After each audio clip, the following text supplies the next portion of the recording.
Je vous présente 5 nouveaux athlètes parmi nos 100. Le premier d'entre eux est bien connu de vous tous. À 33 ans, Florent Manodou est toujours fidèle au poste. Est-il capable de remporter une 4e médaille d'affilée sur 50 mètres nage libre? Difficile à savoir.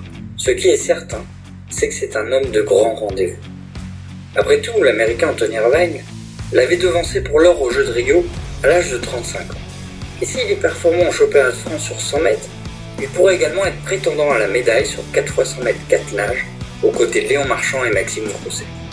Notre deuxième athlète, Manon Brunet-Apiti, a une histoire particulière avec les Jeux Olympiques. L'escrimeuse, spécialiste de sabre, a terminé 4e à Rio 2016. À Tokyo, elle perd en demi-finale et se retrouve dans la même situation de jouer le bronze 4 ans après. Paniquée, elle se ressaisit grâce à son conjoint Bolade Apiti, également sabreur, et remporte ce coup-ci le bronze. À Paris, elle veut l'or. Une de ses plus grandes adversaires sera une de ses compatriotes, la numéro 1 mondiale Sarah Balzer. Dans tous les cas, en équipe, elles seront les grandes favorites de l'épreuve pour remporter l'or. Le prochain athlète est discret et fait peu parler de lui. Pourtant, Fabien Lamiro est l'un des plus beaux palmarès du sport français.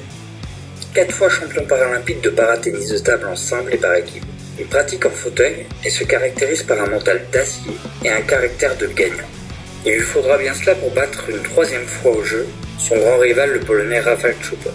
C'est le Polonais qui est maintenant numéro 1 mondial et une 5e médaille d'or en simple ne sera pas simple à aller chercher pour Fabien Lamiro. Ça tombe bien, Fabien aime quand c'est compliqué.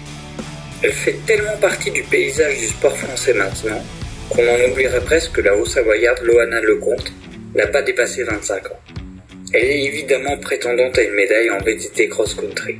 Elle n'est pas pour autant la plus grande favorite de l'épreuve, qui est incarnée par PFP, Pauline Ferrand-Prévot, sa compatriote.